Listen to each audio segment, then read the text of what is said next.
C'est ça, gagné. Écoutez-moi. Yoke no Gusua, Yoke no Ngasa, Yoke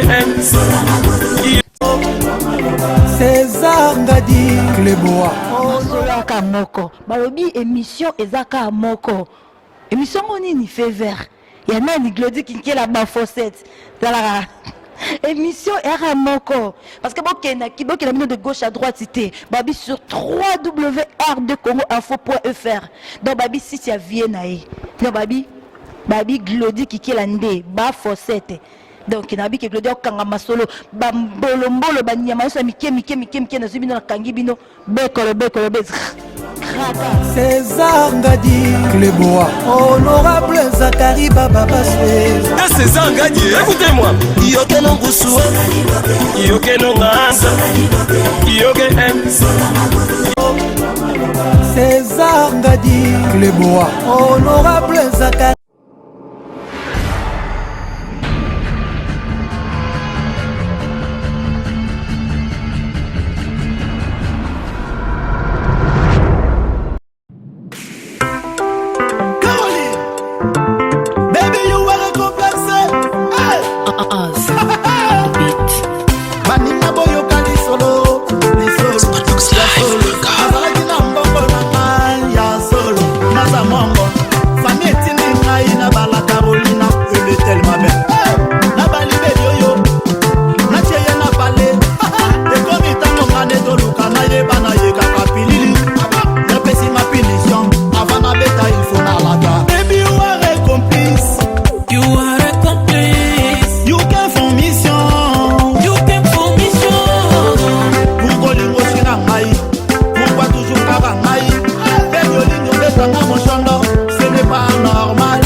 Voilà, tu sers pas.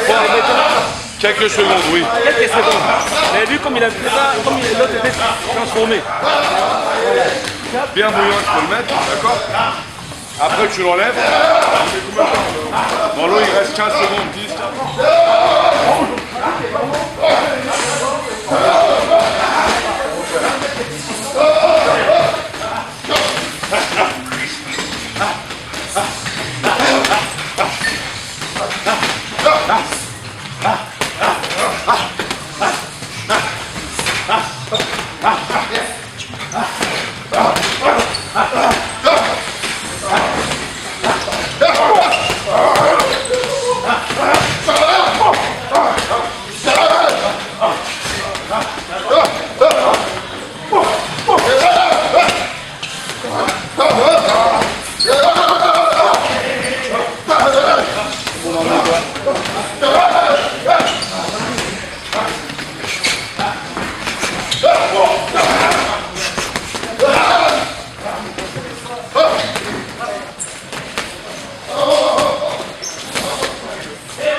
Les tontons, les tontines, biso nos toyebi que tous en aposa, tous en news, l'information yamboka. Que ce soit RD Congo Kinshasa, que ce soit Congo Brazzaville, to ezala Angola na Luanda, to linga to yeba makamini nezisa le manamboka. Mayele wana epesami compagnie Semoko, Sepela TV. Sepela TV memela bino ba image live yamboka. Congo Kinshasa, Congo Brazzaville, pe Angola na Luanda. Baza wana pona ko sepesa bino. Babi to kusuka wana te ka live ya mboka te. Mais to bakisi pe makambo yo sana mokili mobimba. Oza bana mboka. Donc la diaspora congolaise, la diaspora angolaise, la diaspora à Brazzaville. Dans Sepela TV, beaucoup sepesa ma. Dans Sepela TV, bonne réponse. Maintenant que boye bien le goût Sepela TV ezali. Ne tardez pas trop longtemps. Vous contactez Biso Lelo, comme ça vous posez à la décodeur d'Abino le plus tôt que possible. Promotion la biso et ont continué. Tellement beau c'est qui n'a 115 livres pour le décodeur, plus 6 mois il y a Ophélie. Maman, c'est ça papa, papa, c'est ça maman, bana, c'est ça boti. Bosomba box na bino ya Sepela TV lelo na 115 livres na 6 mois gratuits abonnement.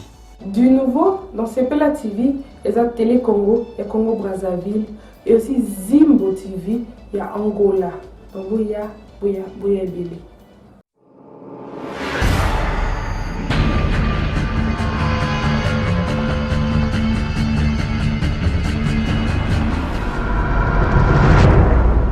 Bienvenue sur www.info.fr de Grand Prêtre César Ngade avec moi-même Glody Kiki la Bafosette, autre Madifi sacré.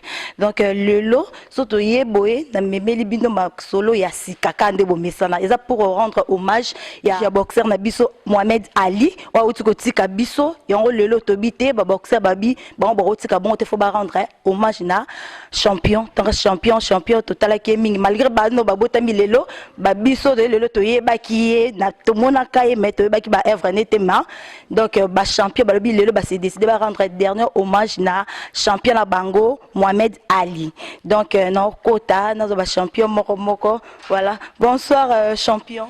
Ouais, bonsoir Bafosette. Ah, champion de toi dans ma belle na ko se présente en fait biso ba tebele ba yebio et puis la ba tmiso ba Hollande na ba monote au se présenter champion kombonani. Ouais, ba nyos merci d'abord na ndenge opesinga parole na ba nyos ba Hollande émission oyo ba internet nyos surtout c'est maître Churambo Malemba table. Ah d'accord. Champion le loto yawa babi pour rendre hommage na champion na bino moko ya bino boxeur outi kabino donc Lulo Bezanini. Non, le Lobezaka que vraiment ba congolais nyoso oyo azana dose qui congolais partout dans le monde sika bazali azaki touché na mort ya Mohamed Ali parce que aza le plus grand et puis mboka na biso Congo oyo ezaki ex Zaire ya kala ce que yebanaki partout dans le monde ezaki grâce ya combat bango basalaki du siècle na mboka na biso. Donc quand on parlait d'histoire d'Israël, c'était juste le combat de Mohamed Ali et Foreman. Donc ata lelo akufi histoire na biso ya ba congolais ba zaïrois qui lié par rapport à histoire na de deux azaraki azaki kolité pour na makambi ba racisme wana na bamboka wana. Donc ça azaki pena na ba devoir rebelle ba sportif nyuso tozana ngo et c'est cause de Mohamed Ali tout comme Tyson tout le monde. Donc toujours ba rôle rebelle à part makambi ba ring, à part makamba combat, on a aussi les devoirs ya ko lutter pour na ba antivaleur mususu pour na ko lutter na ba indifférent makambi belé quoi. Ya azaki pena octobre yango esalaki grandeur na ye partout berenommé na ye.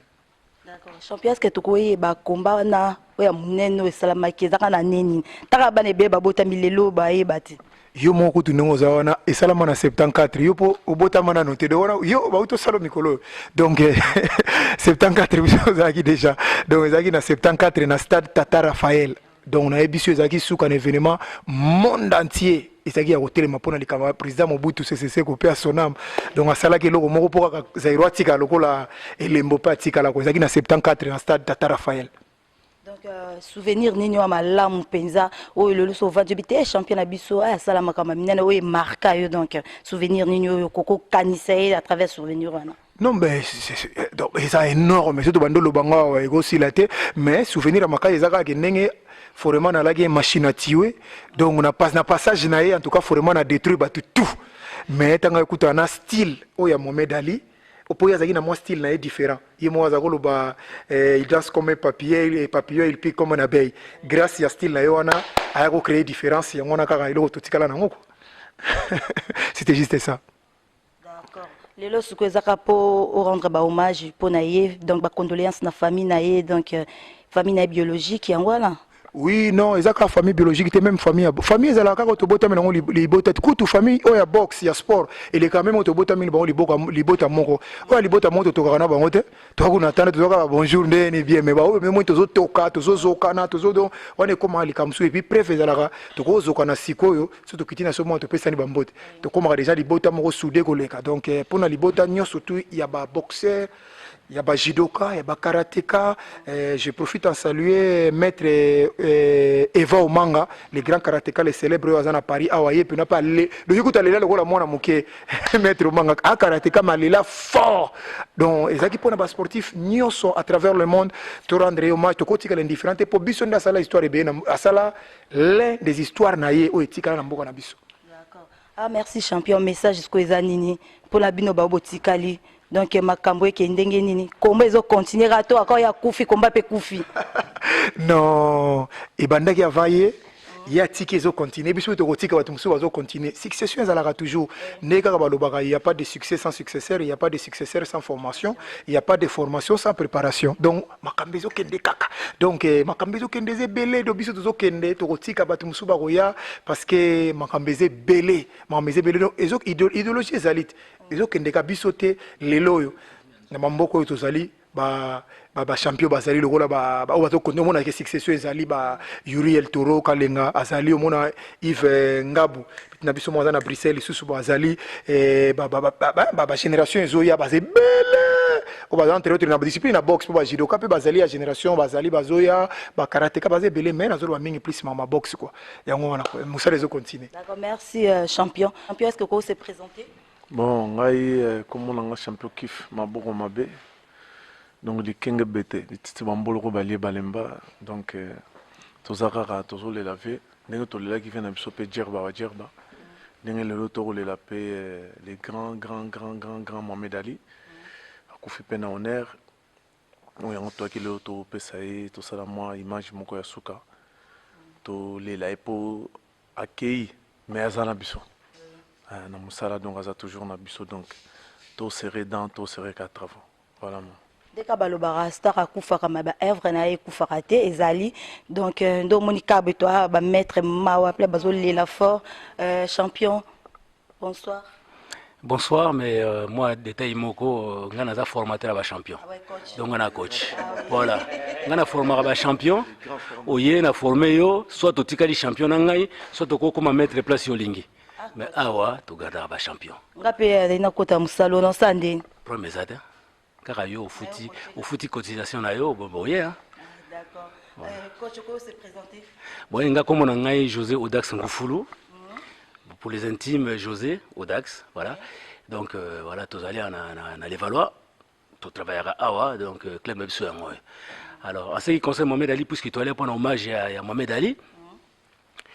Nakanisi makamuko to belé zalité puisque bon déjà basi ba lobby, basi ba lobby l'essentiel.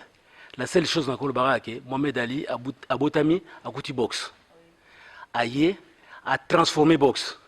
Donc, et quand neti première république, il y a une deuxième république. À côté boxe na république Moussoussou, na style Moussoussou na makam Moussoussou. Le seul un des rares boxeurs, enfin pas un des rares boxeurs, le seul boxeur où il apprendre ba boxeur, ndengni wo gagner vie na makasi na bino. Les boxeurs les boxeurs n'ont rien dans la tête, ils ont tout dans les muscles, ils tapent, ils ne raisonnent jamais. Mohamed Ali vous faire comprendre Batouké, ce sont des gens qui réfléchissent. Alors, ce sont des gens capables de faire de la politique. Parce que Biloko Ouya Sali, même la politique, même un vrai politicien, ils n'ont jamais fait. Lui, ce qu'il a dit de sa bouche, aux politiciens, ils sont tellement hypocrites qu'ils n'osent pas le dire, lui, il a dit. Parce que, bon, nègre États-Unis, rien. Il faut avoir, je ne sais pas, voilà, mais il faut les avoir bien accrochés pendant dans un État qui était aussi raciste que les États-Unis à cette époque-là, qu'il est peut-être encore toujours, sûrement d'ailleurs, Kobim Sabilo quand Néouana pose encore vivant. Alors il a mis tout le monde d'accord là-dessus, et puis il est à l'Axibiso à moderniser boxe. Gouya boxe Tozoango, Toro boxait déjà pendant que lui boxait, mais après quand il est passé à Kinshasa, tout le monde dit vraiment que oui, c'est comme ça qu'on devait boxer, et voilà, Atika Kachene na Congo, donc il n'y a plus rien à dire. Rien que, quand on a Combo Naye, on a tout dit. D'accord, coach. Mon mot de la fin, donc pour aller l'autre, au abisso, à Tiki Bisso, il doit y avoir un souci, un passe, mais mot de la fin. Mot de la fin, il y a que Tobenga Bande Konabiso et Congolais, entre guillemets, parce que même sous Pibaro, il y a. Il y a pour travailler pour la boxe, pour continuer boxe.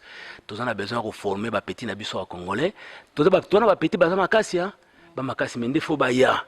Elite keo azamakasi makasi na eli pona ko beta batu na nganda muninga melibia la langwe otindiki okoi onga maître non. Bazar makasi ba ya awana level to sala mbongo. Ye mutu wana makasi na ngai to sala mbongo na makasi na ye. Yali anga penalia. Vous comprenez? Et puis, tu as champion, tu as champion, na combo ya RDC, na combo ya le Kumambo na biso, parce que tout ça na makasi. Mais des makasi yango, tu positif yango. Elle dit que tout négatif yango na robeta batna barabana, batba okimayo, lelo soki mutabeti ongan. Kende la police a kangaye, a nyonga ya kota prison, ba robeta sous-souté. Yalika so ba betio, okomo kimo, okomo batama, allez, ya ko beta sous mutumsu, non. Ba betio ke na police ya kangiye, police ya nyongiye, a futi ba mandi ya kosakanate a obandela sute. Voilà. Donc to senga bango na makasi wana ba ya awa, to sala mbongo na makasi na bango. Voilà, bata makasi ba ya kawa, ba zoka ba mbongo na bango, biso to zo mbongo na biso na makasi na bango. Batika ba kamtu ba balabala, tout ce qu'on demande rien qu'à l'honneur de la mémoire de Mohamed Ali. Pour ceux qui veulent faire la boxe, qui viennent nous voir, il y a des possibilités. Ceux qui veulent faire d'autres disciplines, ce n'est pas grave. Ben, nous sommes la discipline, ceux qui concernent la boxe, qui viennent nous voir. Il y a de la place pour tout le monde. Coach, tu qui bien rendre hommage pour Mohamed Ali. Est-ce que vous avez déroulement, déroulé ndengeni? Est-ce que vous avez un combat chaque mois, au combat par semaine, vous avez un entraînement dans camp? Donc, parce que mon temps ça pour ça, à participer, voilà. Voilà. Biso to ça entraînement de 17h30. En gros, les 17h30 j'ouvre la salle à 17h30, mais vous avez 18h, de 18h à 20h, 20h30. Ça dépend. Mais par contre, au Tuningai, Soki, tout ça entraînement quand, combat quand, c'est ça c'est un gros problème puisque bino boye barata au musicien yé. Tant musicien sali moi les kambo boye bi que musicien sali les kambo ana, vous les suivez à la trace, à l'odeur, vous les suivez. Mais biso to ça comme minene, jamais on les voit na télévision na biso et Yuria Wuti Bunda parce que ils allaient très important. Mondo Wuti Bunda na Belgique contre Petit Nepson soit congolais, Yves Ngabou, ce sont de très très bons boxeurs. Rien, même pas une ligne, même pas un mot. Mais je sais pas comment vous faites, mais biso tout s'entraînera tous les jours, sauf samedi et dimanche. Mais surtout on a un combat à préparer, il nous arrive de travailler samedi pour nous dimanche, parce que je me souviens de Sambela, pour nous couper ça quand même, Nzambe, merci. Mais tout ça va de lundi à vendredi. Donc, et samedi, des fois, surtout on a un combat à préparer. Mais de temps en temps, bon, mais quand on a un sportif, on a awa. Coach, en fait, on a combat où tu as lika, bon, on a bisoté, bon, ben, ça rappelle bisoté. C'est vrai que peut-être il y a une culture moko différente parce que boxe est très difficile. Elle est très difficile à tel point que des fois, vous allez tellement concentrer dans le combat, ils essaient de s'engoter. Et c'est mon habitude, c'est la raison combat sili, au bimi, aux okite, ninite, même à tout perdre. Ce n'est pas grave parce que perdre le combat, il y a des résultats. On peut gagner, on peut se la match comme on peut perdre. Mais avant combat, tu es dans un univers différent. Voilà. Donc, vous comprenez, une fois que le combat est sili, vous comprenez, mais tant que le combat est avant le combat, vous comprenez tout. Donc, ceux qui bozana neti bozana bona mingi na chura na contact na chura ni ils ont le sengo mingi bon c'est ça la mutumo ka million na tout pendant il faut temps en temps ameka au finer ko comprendre que tout ça biloko minene awa ton a besoin biloko ton a besoin na bino. D'accord, coach, bonne note, tout bandoya. Donc, tu comme nabiso nasuka, bah n'habité moi, champion, bah moi les banga, voilà les zangaraté, ne tombera jamais champion. Moi, dédicace, c'est ça là, moi bien. Non, ouais. Mon édit n'image déjà comment déclarer. Donc, il y a un comprendre, tu peux signer numéro 1 à Paris, mais déclaration, vraiment, Eddy, non. Numéro 1 à Paris. Pour l'instant, donc, Moutakobo, il y a un tête. Tout ça, trophée, meilleur réalisateur, meilleur caméraman, il y a un numéro 1. Alors, tu peux savoir que les sportifs, surtout en particulier, en général, nous sommes partout dans le monde. Nous peux savoir Melvin Mboma, moi en Angola, et puis Christy Mboma, Carmel et Carmela, Jimel à Paris. Nous peux savoir Maître Eva Omanga. Aza karateka mo le plus célèbre na Paris awa na opesa mbote mingi na Seda Yoka petit nanga botamba bolaima nani drapeau blanc na opesa mbote mingi na nani qui est encore Pagui vraiment ça y a trop de talaka ba combat de qui mamuna mutu ça y a trop ba sportif na lingara nga surtout nga la lingara mingi ba sportif. malgré bamisusu balinga omoni moto mpe akolinga bato nyonso balinga te sur 100%. Soki bazolinganga te kuta esala su mwa bien mpe esalaka bien so baolinga te mpo osala so baeffort ebele. Merci na bao nyonso balingaka nga te nga nalela bino mabe. Donc merci. Nga mbote ka mingi na tous les champions kaka baboxeur kaka napesi baboxeur tous les champions ya boxe mbote ebele courage. Coach, nga pena na muta mabanga te mais bon mabanga biso tobeta kona ring. Mais par contre nakoyoka kopesa ka mbote na bana na ngai nyonso. Mélanie, Nono, Joséphine, Ursule, Fabrice, Moïse, bango nyonso wangufulu boulu. Donc on appelle ça un mbote, voilà. Na sala yango jamais la première fois na télévision, na pesa bana nga mbote na mosi na ngai Hélène Ngufulu, mbote mingi. Voilà, et la grâce de Dieu pour que ça continue. Amen. Ouais, on est arrivé à la fin de notre émission. Là, je dis un grand merci à mon boss, et bien César Ngadi Kleboa. Dans la Pessimbo, tu n'as pas mis tout à Facebook. Donc, bah, mis dans un groupe, Glody qui est là, bah, Fossette. Autrement dit, fils sacré, voilà. N'a pas mis dans un beau, t'es qu'à Bozalita, car, bah, soutien la bino et salanga moi bien. Merci à tout le monde. Na bisubino, merci na mutu ça moment nae, azu temps nae à Kolanda biso, na ngonga oyo. Donc, merci à vous tous. Donc, bye, ciao. Bala na kana yo chura. Solbina na kanga muziki.